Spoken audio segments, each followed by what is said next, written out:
नमस्कार, माझं नाव अथर्व देशमुख. लेखक राजीव साने सर यांची आपण त्यांच्या गल्लत गफलत गजब या पुस्तकावर मुलाखत घेत होतो आणि हा मुलाखतीचा दुसरा भाग आहे. सर, थँक्यू, तुम्ही जॉईन झालात. नमस्कार. आणि सर, तुम्ही पुस्तकात भारतातील राजकीय पक्षांबद्दल, पक्षांच्या धोरणांबद्दल मत मांडताना असे म्हटले आहे की भारतातील सर्व पक्ष हे सत्तेत नसताना डावे आणि सत्तेत असताना मध्यम मार्गी आहेत. हो, असे का असावे असे तुम्हाला वाटते, आणि या संदर्भात काही उदाहरणे देऊ शकाल का? आणि सामान्य मतदार या राजकीय पक्षांकडे आर्थिक दृष्टिकोनातून पाहतो असे तुम्हाला वाटते का?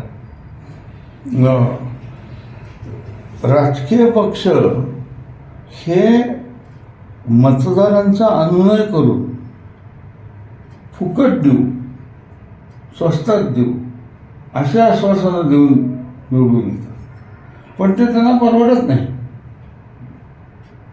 आणि मग ते लपवायचं कसं?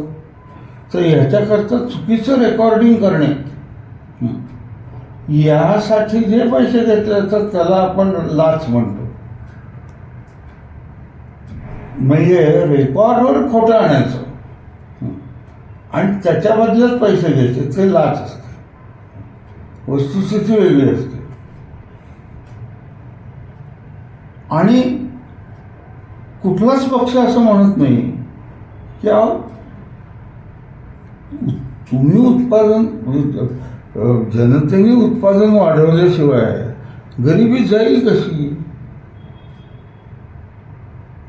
मोदी हे पहिले आहेत की जे गरिबी पहिली नष्ट करू, शोषण विषण काही बोलत नाही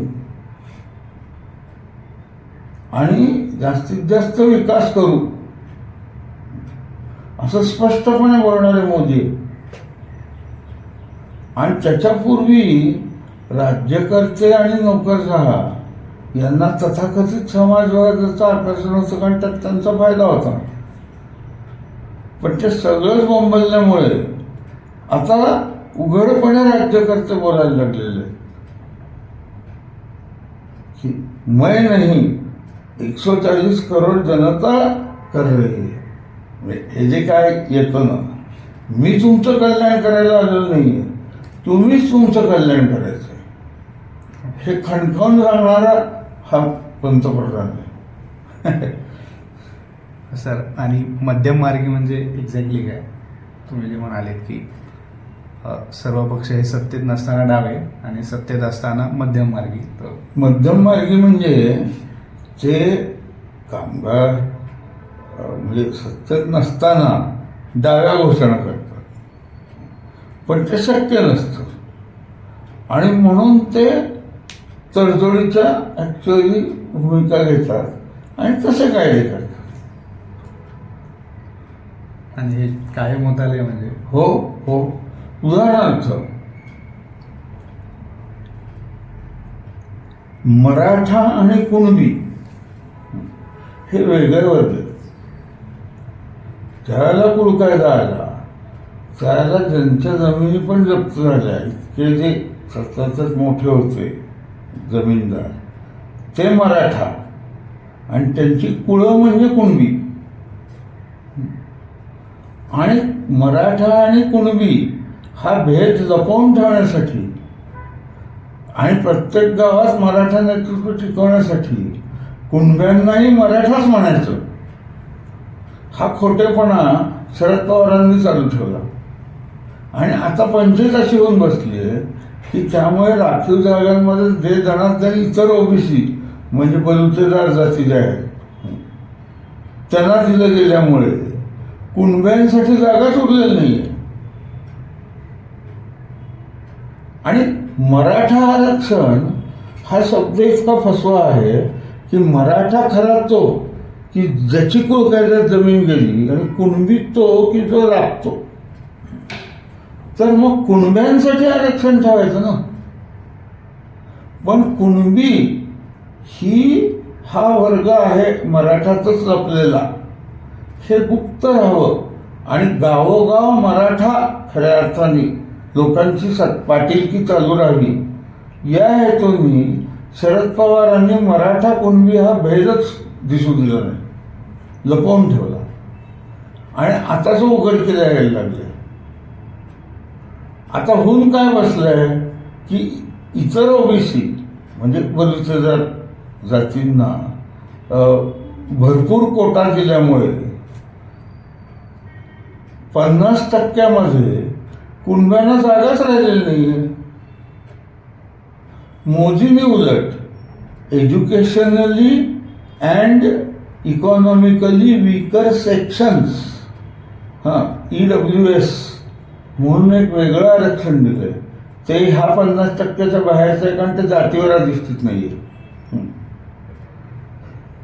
तर आता मराठा आरक्षण हे जे खरे मराठा आहेत, म्हणजे राज्यकर्ते मराठा, त्यांना गरज नाहीये. गरज आहे ती कुणब्यांना आहे. आणि कुणबी नावाचा समाज आहे हेच गुप्त ठेवत गेले. सगळ्यांना मराठा मराठा मराठाच म्हणत राहिले. त्यामुळे कुणबी मराठा हा भेद लपवून ठेवणारे शरद पवार हे खरे गुन्हेगार आहेत. आणि त्यामुळे त्या 50% का, कारण अगदी साधं आहे ते राखीव जागा हे उपकलम आहे समान संधीचं, की कोणालाही त्याच्या जातीवरून भेदभाव केला जाणार नाही असं मूळ कलम आहे. पण असं म्हणून उपकलम असं आहे की ज्या मागास जाती असतील त्यांच्या बाबतीमध्ये भेदभाव करता येईल. आता मूळ नियम काय आहे? भेदभाव करायचा नाही, पण काहीसा करावा लागेल. आता हा जो पण आहे यामुळे आपोआप 50%चं लिमिट बसतं. कारण अपवाद हा नियमापेक्षा मोठा कसा असू शकेल? अपवाद हा नियमाच्या निम्मा असू शकेल ना भारतात. म्हणून सुप्रीम कोर्टाने हा 50% हा निकाल दिला की तुमच्या मूळ कलमाला अपवाद म्हणून तुम्ही राखीव जागा जर घातल्या तर त्या 50% जास्त असूच कसे शकतील? आणि त्यामुळे ते 50%ला अडकून बसलं. त्या 50% शरद पवारांनी मराठ्यांची पाटीलकी गाजत राहावी गावोगाव या नावाखाली कुणबी अशा प्रकारची आयडेंटिटीज निर्माण होईल नाही. कुणबी अस्मिता ही निर्माणच होईल नाही. आणि खरे गरजू कुणबी आहेत, पण त्यांना म्हणलं जातं मराठा. आणि जे खरे मराठा आहेत त्यांना राखीव जागांची काही गरज नाही. असा लोचा होऊन बसलेला आहे. आणि तरीही मोदी आणि फडणवीस यांनी मिळून EWS म्हणजे economically and educationally weaker sections हे जातीधिष्ठित नसलेलं 10% आरक्षण 50%च्या वर दिलं. आणि ते फडणवीसांनी ताबडतोब देऊन टाकलं. सर मग 50%च्या वर जाऊ शकत नसेल आरक्षण तर ते जातीनिहाय आरक्षण जाऊ शकत नाही. ओके. जातीवरून भेद केला जाणार नाही याचं उपकलम आरक्षण हे आहे ना. जातीवरून भेद केला जाणार नाही. जो खरोखर इकॉनॉमिकली आणि एज्युकेशनली वीक असेल त्या व्यक्तीला ते मिळेल. ओके. आणि त्यामुळे ते तसं त्या 50% येत नाही. म्हणजे त्या 50%च्या बाहेर जाऊन आरक्षण देता यावं याच्यासाठी मोदींनी EWS ही व्याख्या केली की not caste but anybody is educationally weak and economically weak. ही राखीव जागांसाठी आणखीन 10%ची सोय केली. म्हणजे ॲक्च्युअली 50 असून आता ते 60 झालेले आहेत. पण हे जे वरचे 10 आहेत ते जातनिहाय नाही आहेत. आणि ते फडणवीसांनी ताबडतोब घेऊन टाकलं. कारण ते म्हणाले की द्यायचं आहेच. तर जे कुणबी असतील तेच येतील मागायला. जे खरे मराठा असतील पाटील ते कशाला मागायला येतात, म्हणून त्यांनी देऊन टाकलं. तर फडणवीसांना खलनायक ठरवलं जाते आणि शरद पवार मुख घेऊन गप्प आहेत. कारण मराठ्यांमध्ये कुणबी मराठा हा भेद आहे हे लपवून ठेवण्याचं काम इतके वर्ष शरद पवारांनी केलेलं आहे. आणि सर, या ज्या आर्थिक बाबी आहेत त्या बाबतीत भारतीय मतदार किती अवेअर आहे असं तुम्हाला वाटतं? कमी अवेअर आहे. काय असतं, मराठा असं म्हणलं की बरोबर म्हणजे अस्मिता वाटते. त्यामुळे कुणबी लोक खरोखर हालात जगत असून मराठा म्हणून घेतात स्वतःला. खरं काय व्हायला पाहिजे, आम्ही मराठा नाही, आम्ही कुणबी आहोत असं आंदोलन व्हायला पाहिजे. हां, पण मराठा अस्मिता या बेसिसवर गावोगावचे पाटील नेमल्यामुळे आणि गावोगावचं राजकारण मराठा अस्मितेवर तयार केल्यामुळे कुणबी हे वास्तव बाहेरच उरलं गेलं नाही. आणि खरे ओबीसी म्हणजे ओबीसी म्हणजे नॉट कास्ट, पण खऱ्या अर्थाने आर्थिकदृष्ट्या आणि शैक्षणिकदृष्ट्या मागास कुणबी आहे. त्यामुळे मागणी कुणबी आरक्षण असं पाहिजे, मराठा आरक्षणाची मागणी नाही पाहिजे. पण मराठा आणि कुणबी हा भेदच लपवला गेल्यामुळे इतके वर्ष जरांगे किंवा अशासारखे कोणीही लोक मराठा आरक्षण. आता मराठा इतके प्रचंड संख्येने आहेत, त्यांना आरक्षण दिलं कसं देता येईल? म्हणजे सगळं आरक्षणच होईल 100%. पण 50%च्या वर जाऊन मोदींनी economically and educationally weaker sections हे ॲडिशनल 10% आरक्षण दिलं आणि ते फडणवीसांनी ताबडतोब त्यांना देऊन टाकलं. पण विलन फडणवीसच ठरवले जातात मराठा आरक्षण न देणारे. याचं कारण त्यांनी कुणब्यांना आरक्षण दिलं, मराठ्यांना नाही दिलं. पण मराठा कुणबी हा भेदच लपवून ठेवणं हे राजकारण शरद पवारांसारख्या काँग्रेसी आणि राष्ट्रवादी काँग्रेसी राजकारण्यांनी केलं. आणि सर, कुणबी हा मुद्दा आलेला नाही पुढे. खरी गरज आहे ते कुणबी आरक्षणाची, मराठा आरक्षणाची नाही. आणि कुणबी म्हणजे काय, ती कुळं होती. मराठ्याकडे जमीन खूप असायची, त्याच्याकडे ती कुळं होती आणि कुळ कायद्यामध्ये ती जमीन गेली आणि तिच्या कुळांना दिली गेली, छोटी छोटी छोटी. आणि तेही शेतकरीच आहेत स्वतःचं शेत असल्यामुळे, आणि ते कुणबी आहे. पण कुणबी हा शब्दच सुद्धा फारसा बोलला जात नाही. तुम्ही सगळ्या वर्तमानपत्रातल्या का सगळ्या चर्चांमध्ये बघा, खरा प्रश्न कुणबी आहे, मराठा हा नाही असं कोणीही बोलत नाही. कालच एकाने ही मुलाखत दिली, त्याचं नाव मला लक्षात नाहीये, पण एकाने सत्य म्हणून हे सांगितलं की मराठा वेगळे आणि कुणबी वेगळे, आणि कुणबी हे खरे गरजू आहे. त्यामुळे प्रश्न मराठा आरक्षण हा नाहीच आहे, कुणबी आरक्षण आहे. पण कुणब्यानं जागाच उरू दिली नाही त्यांनी, इतर बलूच्या दरानं देऊन. आता हे सोडवायचं तर इतर ओबीसींच्या कमी करून कुणबी ही नवीन ओबीसी कॅटेगरी निर्माण करून त्यांना ते द्यायला पाहिजे, हेच सोल्युशन आहे. पण इतर ओबीसींच्या कमी करायच्या म्हणल्या तर ते भडकून उठणार. त्याच्यामुळे अशा ह्याच्यावर येऊन बसलंय की तो कुठल्याच बाजूने प्रश्न सुटत नाही. त्यामुळे मराठा आरक्षण ही आयडियाच चुकीची आहे. जे खरे मराठा आहेत त्यांना आरक्षणाची गरज नाही, जे खरे कुणबी आहेत त्यांना आरक्षणाची गरज आहे. त्यामुळे आंदोलन कुणबी आरक्षण असं पाहिजे. आणि हे कोणी मांडलेलं नाहीये. म्हणजे मी विचार स्वतः करतो म्हणतो ना, त्याचं हे कारण आहे की जे सगळेजण म्हणत असतात मराठा आरक्षण, मराठा, मुद्दा तो नाहीच आहे. ज्यांना आर्थिक परिस्थिती वाईट आहे आणि शैक्षणिक परिस्थिती वाईट आहे हे सगळे कुणबी आहेत.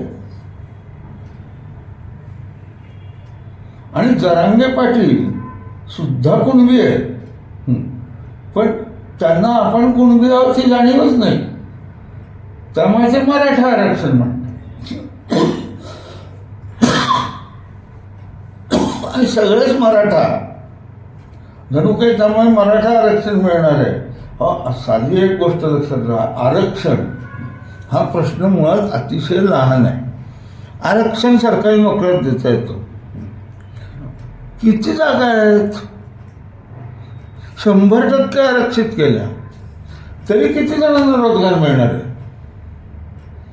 ज्यांना रोजगार मिळणार नाही त्यांना धड शेत पुरेसं नाही, दुसऱ्याच्या शेतावर काम करावं तर तोही देऊ शकत नाही जास्त काही वेतन, आणि हे रेशन दुकानात परत गरीब म्हणून उभे राहतात.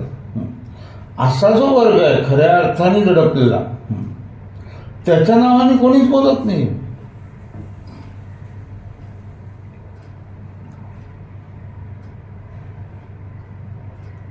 आणि सर आपण पुढच्या मुद्द्याकडे येऊ. हो, जरूर. हो. आणि सर तुम्ही पुस्तकात लोकशाहीबद्दल असे म्हटले आहे की लोकशाहीचा अर्थ बहुमताला जे वाटते ते योग्यच असते असा नाही, तसेच कोणतेही तत्व किती जणांना वाटते यावरून प्रमाण मानावे असे नाही. तर असे तुम्ही पुस्तकात म्हटले आहे, तर याबद्दल विस्ताराने सांगू शकाल का? आणि सामाजिक पातळीवर एखादे तत्व बरोबर आहे हे ठरवताना कुठले निकष वापरावेत आणि ते बरोबर आहे ते हे नेमके कसे ठरवावे? तर्कशुद्ध असलं पाहिजे. बहुसंख्य लोकांना वाटतं, सगळ्या अंधश्रद्धा बहुसंख्य लोकांनाच वाटतात. धर्मसंस्था ही बहुसंख्यांच्याच पाठिंब्यावर उभी आहे. म्हणजे हिंदू संघटनात्मक धर्मसंस्था नाही त्यासारखी, पण हे सगळं ही सगळीच फसवणूक आहे. आणि त्यामुळे तुमचा मूळ प्रश्न काय होता? बहुमताला जे वाटते ते योग्यच. असं नाही, कारण बहुमत हे गैरसमजावर आधारलेलं असू शकतं, आहेच असू शकतं नाही, आहे. सामाजिक पातळीवर एखादे तत्व बरोबर आहे असे कसे ठरवावे? म्हणजे अन्याय कोणावर होतोय, उत्पादन कोण करतो आणि खातो कोण, या बेसिसवर ठरवलं पाहिजे. किती जणांना वाटतं हा प्रश्न नाही, म्हणजे राबतो कोण आणि राज्य कोण करतो. त्याबद्दल काही उदाहरण देऊ शकाल? सगळेच उदाहरण आहेत ना. म्हणजे कम्युनिस्ट पक्षातले लोकही बंगालमध्ये हे तिथले उच्चभ्रू होते, त्यांच्या विरुद्ध क्रांती करून ममताजींनी त्यांचे उच्चभ्रू आणले. पण पुन्हा बंगालमध्ये जे खऱ्या गरजू आहेत ते मागेच आहेत. म्हणजे प्रत्येक आंदोलन हे वरच्या वर्गाने स्वतःच्या ताब्यात घ्यायचं आणि स्वतःचा फायदा करून घ्यायचा असं वापरलं गेलेलं आहे. आणि त्यामुळे बहुमत एकेकाळी असं बहुमत होतं की पृथ्वी सपाट आहे. ते प्रमाण आहे का? नाही. प्रत्येकाला असं वाटत होतं पृथ्वी सपाट आहे, पृथ्वी स्फिअर असेल असं काल लक्षात आलेलं नव्हतं. त्याच्यामुळे अज्ञान हे बहुसंख्यानं असतं आणि ज्ञान निर्माण करणं हे फार थोडे लोक करत असतात. आणि त्यामुळे तर्कशुद्ध ज्ञानावर आधारित हे बहुसंख्यानं वाटतं असं नाही. आणि सर तुम्ही पुस्तकात आता उत्क्रांती सती प्रथा बंद पाडली कोणी? उच्च वर्गातल्या म्हणजे जमीनदार असलेल्या राजा राममोहन रॉय या पुरुषांनी सती प्रथा बंद पाडली. स्त्रियांची चळवळ झाली का कधी सती प्रथेविरुद्ध? नाही. म्हणजे वरच्या वर्गातल्या तर्कशुद्ध विचार करणारे लोक हे चांगले बदल आणतात आणि खालच्या वर्गात गैरसमज पसरवून घेतलेले लोक हे त्या गैरसमजात राहत असल्यामुळे त्यांचं मत ते राहतं.